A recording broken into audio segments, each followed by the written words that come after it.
नमस्कार दोस्तों, आइए जानते हैं देश और दुनिया की आज की ताज़ा बड़ी और महत्वपूर्ण खबरों को।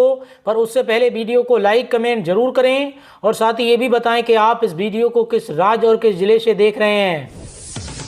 बिहार जीतकर भी बीजेपी के सामने पूर्व में एक और बड़ी चुनौती। पीएम कर चुके हैं इशारा, 10 सूत्रीय घेराबंदी की तैयारी। हाल ही में हुए बिहार विधानसभा चुनावों में भारतीय जनता पार्टी सबसे बड़ी पार्टी बनकर उभरी है। 243 सदस्यों वाली विधानसभा में पार्टी ने 89 सीटें जीती हैं, जबकि सहयोगी जेडीयू ने 85 सीटें जीती हैं। अन्य 3 सहयोगियों ने कुल 28 सीटें जीती हैं। राज्य में फिर से एनडीए सरकार बनने से भाजपा गदगद है, लेकिन उसे पड़ोसी राज्य पश्चिम बंगाल की चिंता सता रही है, जहां अगले साल विधानसभा चुनाव होने हैं। बिहार में प्रचंड जीत के बाद अब पश्चिम बंगाल पर भाजपा की पैनी नजर है। भाजपा चाहती है कि श्यामा प्रसाद मुखर्जी के इस राज्य में अपने दम पर सरकार बनाए और वहां भगवा झंडा लहराए, ताकि पूर्व से पश्चिम तक उसका डंका और तेजी से बच सके। घर छोड़कर सभी संपत्ति जनस्वराज को दान। प्रशांत किशोर का 90% कमाई भी देने का ऐलान। जनस्वराज पार्टी के प्रशांत किशोर ने बिहार में 15 जनवरी से नए सिरे से अभियान छेड़ने का ऐलान किया है। पीके ने घर छोड़कर सारी संपत्ति और अपनी कमाई का 90% पार्टी को दान करने का ऐलान किया है। 5 नहीं सिर्फ 1 साल की नौकरी पर मिलेगी ग्रेच्युटी। सरकार ने बदला कानून। सरकार की ओर से लेबर कानून में बड़ा बदलाव किया गया है। नए नियम के मुताबिक अब फिक्स टर्म कर्मचारियों पर 5 साल के बाद नहीं, बल्कि सिर्फ साल भर की नौकरी करने के बाद ही ग्रेच्युटी का लाभ ले सकेंगे। सम्राट चौधरी बिहार के गृह मंत्री। नीतीश मंत्रिमंडल के बीच हुआ विभागों का बंटवारा। बिहार में नई सरकार के शपथ ग्रहण के बाद अब मंत्रियों के विभागों का बंटवारा हो गया है। मुख्यमंत्री नीतीश कुमार और सम्राट चौधरी के बीच करीब आधे घंटे की बैठक के बाद बिहार मंत्रिमंडल के पूरे विभागों के बंटवारे की सूची राज्यपाल को सौंप दी गई है। इस बार नीतीश कैबिनेट में बड़े बदलाव हुआ है। दरअसल कई वर्षों के बाद मुख्यमंत्री नीतीश कुमार ने गृह मंत्री अपने पास न रखकर किसी और को दिया है। नीतीश कुमार की नई कैबिनेट में सम्राट चौधरी को गृह मंत्री बनाया गया। वहीं वित्त विभाग की जिम्मेदारी वीरेंद्र यादव को मिली है। वहीं नीतीश कुमार के पास सामान्य प्रशासन, निगरानी, मंत्रिमंडल, सचिवालय समेत अन्य बचे हुए विभाग रहेंगे। दीदी आने के बाद नीतीश कुमार को लेकर बोले जम्मू कश्मीर के सीएम उमर अब्दुल्ला। एनडीए के ऐतिहासिक बढ़त के बीच जम्मू कश्मीर के मुख्यमंत्री उमर अब्दुल्ला ने कहा कि बिहार के हालात देखकर उन्हें अपने राज्य के चुनाव नतीजों पर कम दुख होता है। उन्होंने नीतीश कुमार की रणनीति और महिलाओं पर केंद्रित योजनाओं और एंटी असेंबली को मात देने की क्षमता की सराहना की। T20 विश्व कप 2026 की तैयारियां शुरू हो चुकी हैं। अगले साल भारत और श्रीलंका की संयुक्त मेजबानी में टूर्नामेंट का आयोजन होना है। मीडिया रिपोर्ट्स की माने तो 7 फरवरी से टूर्नामेंट की शुरुआत हो सकती है, जिसका फाइनल मुकाबला 8 मार्च को खेला जा सकता है। बड़ी बात यह है कि भारत और पाकिस्तान की टीमें इस प्रतिष्ठित टूर्नामेंट में 15 फरवरी को कोलंबो के आर प्रेमदासा स्टेडियम में भिड़ सकती हैं।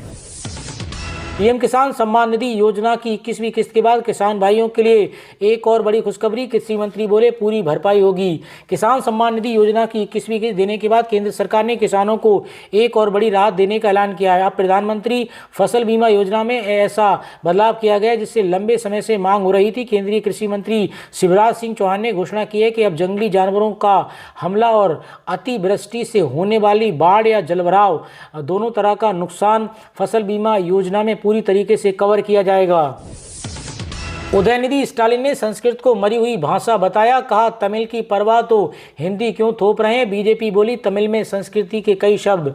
तमिलनाडु के डिप्टी सीएम उदयनिधि स्टालिन ने संस्कृत भाषा को लेकर विवादित बयान दिया है। डीएमके लीडर ने शुक्रवार को केंद्र सरकार की आलोचना करते हुए कहा कि तमिल डेवलपमेंट के लिए सिर्फ 150 करोड़ रुपए दिए जाते हैं, जबकि संस्कृत को, जो कि एक मरी हुई भाषा है, उसे 2400 करोड़ रुपए मिलते हैं। स्टालिन ने पीएम मोदी पर तमिल की उपेक्षा करने और संस्कृत को बढ़ावा देने का आरोप लगाया। उन्होंने कहा कि पीएम मोदी ने कोयम्बटूर में बचपन में तमिल ना सीखी।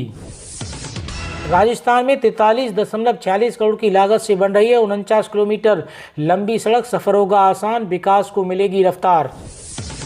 छत्तीसगढ़ में व्यापम द्वारा जल संसाधन विभाग अंतर्गत अमीन भर्ती परीक्षा का आयोजन 7 दिसंबर 2025 को किया जाएगा। ये परीक्षा राज्य के 16 जिलों में आयोजित होगी, जिसमें 33 जिलों के लगभग 2,30,000 अभ्यर्थी शामिल होंगे। परीक्षा केंद्रों का मुख्य द्वार सुबह 11:30 पर बंद कर दिया जाएगा, क्योंकि परीक्षा ठीक दोपहर 12 बजे से शुरू होगी।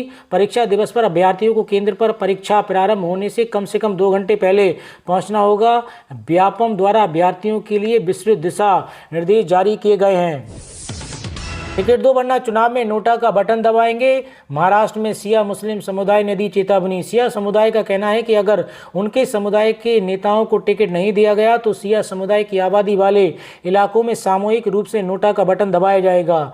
सिया समुदाय के अध्यक्ष आरिफ मोहम्मद सैयद ने कहा है कि मुंबई में लगभग 20 लाख सिया मुसलमान रहते हैं, लेकिन फिर भी मुंबई नगर निगम के गठन के बाद से अब तक किसी भी सेकुलर राजनीतिक दल ने हमारे समुदाय को प्रतिनिधित्व नहीं दिया है।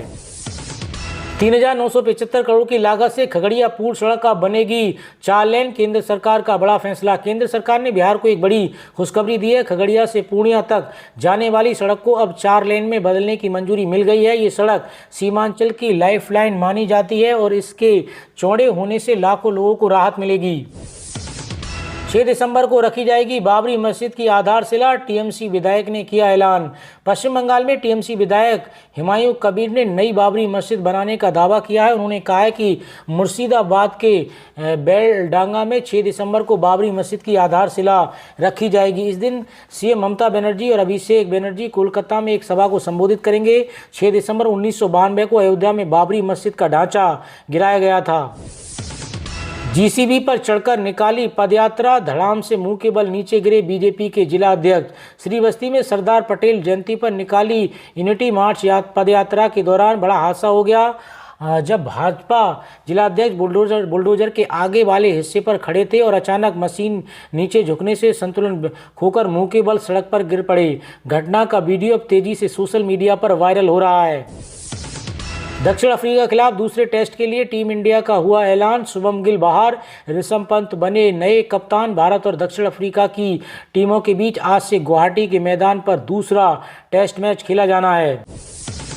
दिल्ली में भीषण हादसा। नशे में धुत चालक ने दौड़ाई कार, पुलिस वाले को मारी टक्कर। सब इंस्पेक्टर बुरी तरीके से घायल। शेख हसीना छोड़ो, पाकिस्तान के साथ डबल गेम खेल गया बांग्लादेश। अब होगी अजी डोवाल की एंट्री।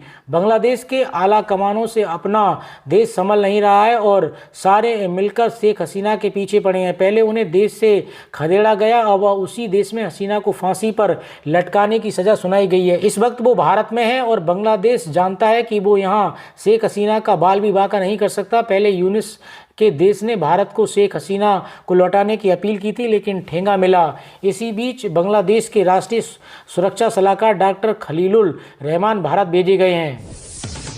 कर्नाटक में सिद्धारमैया रोक पाएंगे शिवकुमार गुट को। कर्नाटक में कुर्सी की लड़ाई में किसकी कितनी ताकत। कर्नाटक के मुख्यमंत्री के तौर पर सिद्धारमैया का 2.5 साल का कार्यकाल पूरा हो चुका है। 2.5 साल वाले फार्मूले के चलते डिप्टी सीएम डीके शिवकुमार ने करीबी नेताओं ने कांग्रेस हाईकमान पर दबाव बनाना शुरू कर दिया है। देखना यह है कि इस बार बाजी किसके हाथ लगती है।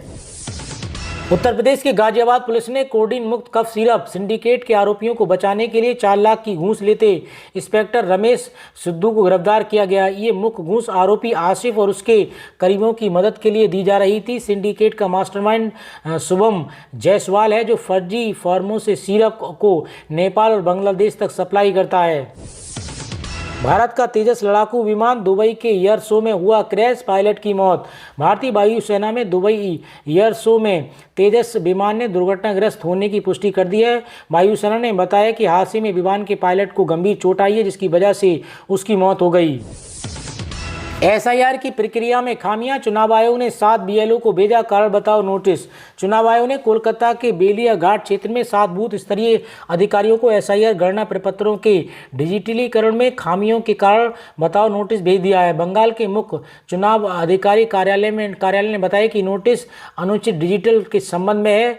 उनसे स्पष्टीकरण मांगा गया है कि वे कार्य पूरा करने में क्यों विफल रहे हैं। मतदाता सूची का मसौदा 9 दिसंबर को जारी होगा। डॉक्टर मुजम्मिल, आदिल, सहीन और इरफान के फ़ोन का डिलीटेड डेटा आया सामने। कई चौंकाने वाले खुलासे। दिल्ली में लाल किले के सामने ब्लास्ट और फरीदाबाद में विस्फोट मिलने के मामलों में गिरफ्तार किए गए संदिग्ध आतंकियों के फ़ोन से चौंकाने वाले खुलासे हुए हैं। एक एक घुसपैठियों को चुन चुन कर मार निकालेंगे, अमित शाह बोले। एसआईआर लोकतंत्र को बचाने का अभियान। केंद्रीय गृह मंत्री अमित शाह शुक्रवार को गुजरात में भुज में सीमा सुरक्षा बल के 61वें स्थापना दिवस समारोह में हिस्सा लेने पहुंचे हैं। यहां बीएसएफ के जवानों को संबोधित करते हुए शाह ने सुरक्षा व्यवस्था को मजबूत करने के लिए उनके योगदान की तारीफ की। साथ ही नागरिकों को 12 राज्यों में मतदाता सूची में जारी विशेष गहन पुनरीक्षण एसआईआर को लेकर भी संदेश दिया। उन्होंने कहा कि भारतीय नागरिकों को इसका पूरी तरीके से समर्थन करना चाहिए, क्योंकि ये प्रक्रिया देश और लोकतंत्र की सुरक्षा के लिए अहम है। इसके जरिए हर एक घुसपैठियों को मतदाता सूची से बाहर किया जाएगा। बिहार में करारी हार से बढ़ गई कांग्रेस की मुश्किल, राज्यसभा में भी होगा नुकसान। बिहार विधानसभा चुनाव के परिणाम के बाद आरजेडी के लिए दोनों सीट हासिल करना मुश्किल होगा। ऐसे में उसकी सीट घट सकती है। इस वक्त बिहार से आरजेडी के पास और कांग्रेस के पास एक राज्यसभा सीट है। एमपी में बजट बनाने के लिए सरकार ने मांगे सुझाव, पारंपरिक व्यवसाय को बढ़ावा देने और प्रशासनिक सुधार और पर्यटन पर फोकस। अगले साल पेश होने वाले एमपी के बजट को लेकर मोहन सरकार ने प्रदेश के युवाओं, नागरिकों, संगठनों से सुझाव मांगे। ये सुझाव ईमेल और पत्रों के जरिए राज्य सरकार के वित्त विभाग को भेजे जा सकेंगे। सरकार ने कहा कि उन सभी सुझावों पर सरकार अमल करेगी जो प्रदेश की ग्रामीण विकास, पारंपरिक व्यवसाय और पुनरुद्धार, पेयजल व्यवस्था, स्वच्छता और गोचर भूमि के सुरक्षित उपयोग से जुड़े होंगे। साथ ही स्थानीय पर्यटन, धार्मिक, ऐतिहासिक धरोहरों के विकास, पुराने शहरों के पुनर्निर्माण, सड़कों एवं गलियारों के चौड़ीकरण, अतिक्रमण मुक्त मॉडल शहरी अधोसंरचना, प्रशासनिक सुधार और राजस्व वृद्धि वाले सुझावों को भी वरीयता दी जाएगी।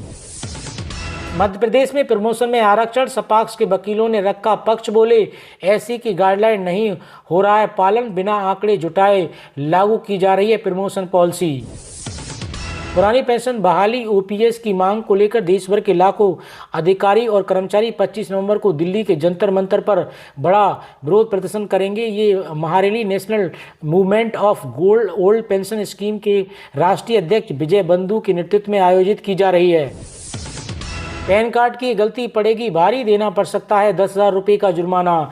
सरकार ने अपनी इनकम टैक्स प्रणाली को ज़्यादा भरोसेमंद बनाने के लिए पैन 2.0 का नया सिस्टम लॉन्च किया है। इसके जरिए अब टैक्स विभाग आसान तरीके से पहचान कर सकेगा कि किसी व्यक्ति के नाम पर एक से ज़्यादा पैन कार्ड तो नहीं। ये बड़ा बदलाव इसलिए महत्वपूर्ण है क्योंकि भारतीय कानून के मुताबिक एक व्यक्ति के पास 2 या 2 से अधिक ज़्यादा पैन कार्ड रखना गैर कानूनी है। तो दोस्तों, देश और दुनिया की आज की खबरों में इतना ही। और अधिक खबरें जानने के लिए आप भारत न्यूज़ 92 के साथ जुड़े रहिए।